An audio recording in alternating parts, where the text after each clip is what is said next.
उसी राज्य में सिंड्रेला नाम की एक परी रहती थी। सिंड्रेला परी स्वभाव की बहुत अच्छी थी। वह हमेशा परी लोग की सभी परियों के साथ मिलजुल कर रहती थी। ऐसे ही सिंड्रेला परी लोग में आसानी से अपना जिंदगी गुजर रही थी। एक दिन रानी परी सिंड्रेला परी को बुलाकर बोलती है, सुनो सिंड्रेला परी, मुझे पता है तुम परी लोग की सबसे होशियार परियों में से एक हो, इसीलिए मैं तुम्हें एक काम देना चाहती हूँ जो काम सिर्फ तुम ही कर सकती हो। जी रानी परी, बताइए आपको मुझसे क्या काम है? मैं आपके लिए कोई भी काम करने के लिए तैयार हूँ। तुम्हें अब से पृथ्वी लोक पर रहना पड़ेगा। वहाँ पर तुम्हें 6 महीने रहकर हमारी परी लोग के लिए उस पृथ्वी लोक की कुछ राजाओं के साथ मिलकर काम करना पड़ेगा। वह सारा काम मैं तुम्हें हर महीने देती रहूंगी। तुम्हें अभी पृथ्वी लोक के लिए निकल जाना चाहिए। सिंड्रेला परी रानी परी की सारी बात अच्छी तरह से सुनती है और बोलती है, ठीक है, मैं अभी पृथ्वी लोक चली जाती हूँ। अब हर महीने मुझे मेरा काम बता दीजिएगा। मैं पृथ्वी लोक पर रहकर ही काम करना शुरू कर दूंगी। उसके बाद सिंड्रेला परी पृथ्वी लोक के लिए निकल जाती है। सिंड्रेला परी पृथ्वी लोक पर जाती है और एक राज्य के पास वाले जंगल के छोटे से एक गुफा में अपने लिए जगह ढूंढ लेती है।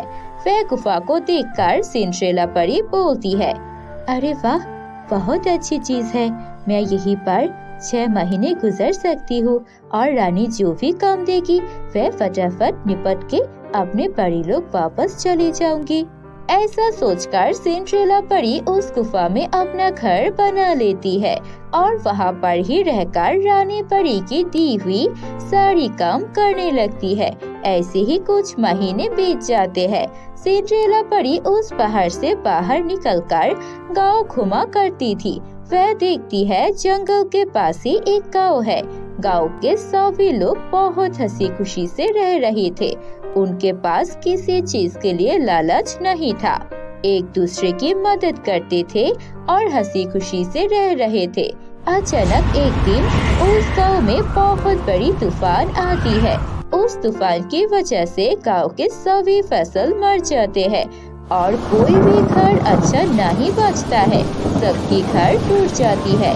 ये तूफान की वजह से गांव वालों भी जख्मी हो जाती है और वह भी बीमार होने लगते हैं।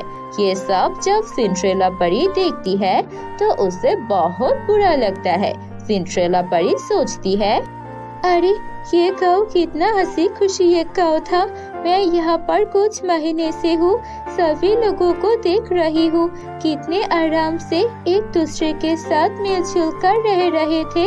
अब ये गाँव इस तूफान की वजह से पूरी तरह से बर्बाद हो चुका है। मुझे इनकी मदद करनी चाहिए। उसके बाद सिंड्रेला परी गाँव में जाती है और जाकर सभी गाँव वालों को बुलाकर बोलती है, सुनिए गाँव वालों, मैं हूँ सिंड्रेला परी। मैं बहुत समय से आपके गांव के पीछे वाले जंगल की एक गुफा में रह रही थी। मैं आप सभी को देखा है। अब सबके तूफान की वजह से ये हालत हो गई है।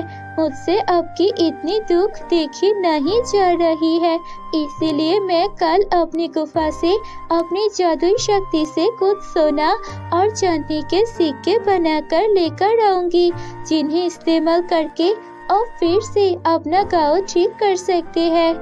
परी, आपका बहुत बहुत शुक्रिया। आप हमारे लिए इतना कुछ करेंगे, इसके लिए हम हमेशा आपका आभारी रहेंगे। सारे गांव वाले एक साथ मिलकर सिंड्रेला परी को धन्यवाद देती है। कोई बात नहीं, आप लोग ऐसे ही एक दूसरे की मदद करके रहना। इतना कहकर सिंड्रेला परी वहाँ से चली जाती है। सिंड्रेला परी की सोने और चांदी देने के बारे में पूरे गांव में पता चल जाती है। उस गांव में 2 आदमी थे जो बहुत ही ज्यादा खराब और दोस्त थे। वह दोनों चोरी करने के बारे में सोचते हैं। अरे सिंड्रेला परी क्या पागल है? वह अपनी सारे सोने और चांदी के सिक्के इन गरीबों में क्यों बांटेगी? चलो एक काम करते हैं, हम पहले जाकर सिंड्रेला परी पर आक्रमण कर लेते हैं और उसके गुफा से सभी सोना और चांदी लेकर चले आते हैं। अरे पागल हो क्या, वो परी है, उसके पास हमसे ज्यादा जादुई शक्ति है, हम उसे कैसे हरा पाएंगे भला? वह तो हमें मार डालेगी। मैंने सुना है रात 12 के बाद सारी परियों की जादुई शक्ति कम हो जाती है।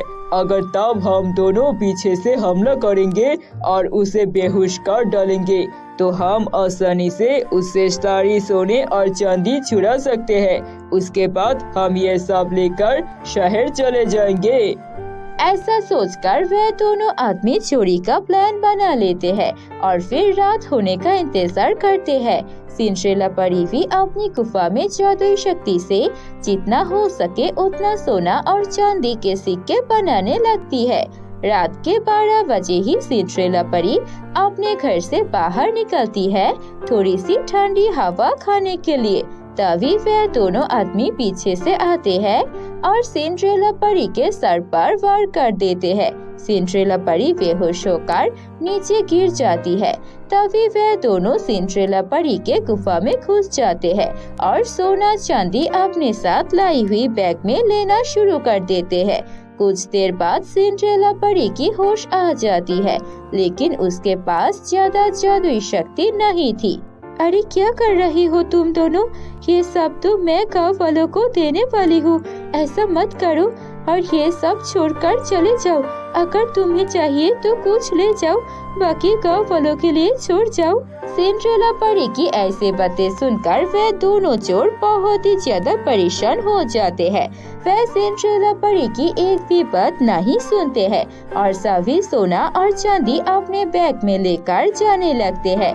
तभी सिंड्रेला परी उन दोनों के सामने खड़ी हो जाती है और बोलती है, बहुत हो गया, मैं एक परी हूँ और तुम दोनों ऐसे ही मेरे सारा सोना और चांदी लेकर नहीं जा सकते। ये सब मैं उन गरीब गाँव वालों के लिए बनाया है। इतना कहते ही सिंड्रेला के साथ वह दोनों चोर की हाथापाई शुरू हो जाती है। वह दोनों चोर सिंड्रेला परी के ऊपर बहुत ही बड़ी बड़ी पत्थर फेंकने लगती है। सिंड्रेला परी के पास जादुई शक्ति नहीं थी, इसीलिए वो जोर जोर से चिल्लाने लगती है दर्द से। सिंड्रेला परी की चिल्लाने की आवाज गांव तक जाती है। गांव वाले ये सुनकर दौड़ के पहाड़ी की तरफ आने लगते हैं। जब तक गांव वाले वहाँ पर आते हैं तब तक सिंड्रेला परी बहुत बुरी तरह से जख्मी हो चुकी थी और वह दोनों चोर भी जब गांव वालों को देख लेते हैं तब सारे गाँव वाले इधर ही आ रहे हैं, चल जल्दी से निकलते हैं, नहीं तो वे हमें मार डालेंगे। वे दोनों चोर निकलने ही वाले होते हैं तभी गांव वाले वहाँ पर आ जाते हैं और वह दोनों चोर को मारने लगते हैं और मार खा के वह दोनों चोर मार जाते हैं। गांव वाले देखते हैं सिंड्रेला परी की हालत बहुत खराब है।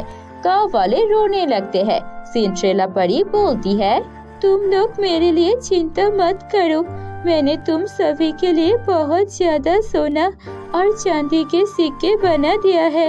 इन सब से तुम फिर से अपना गाँव बना सकते हो और खुशी से एक जिंदगी बिताओ। मेरा साथ यही तक था। इतना कहकर सिंड्रेला परी अपने दम तोड़ देते हैं। गांव वाले सिंड्रेला परी को बहुत सम्मान के साथ अपने गांव के बीचों बीच दफना देते हैं। तो दोस्तों, कैसे लगी आपको हमारी ये कहानी? अगर कहानी अच्छी लगी है तो इसे लाइक कीजिए, कमेंट करके जरूर बताइए आपको कहानी कैसी लगी और अपने दोस्तों के साथ भी शेयर कीजिए ये कहानी। अगर आपको हमारी ये वीडियो पसंद है तो हमारे चैनल को सब्सक्राइब करना मत भूलिए। बाय बाय दोस्तों।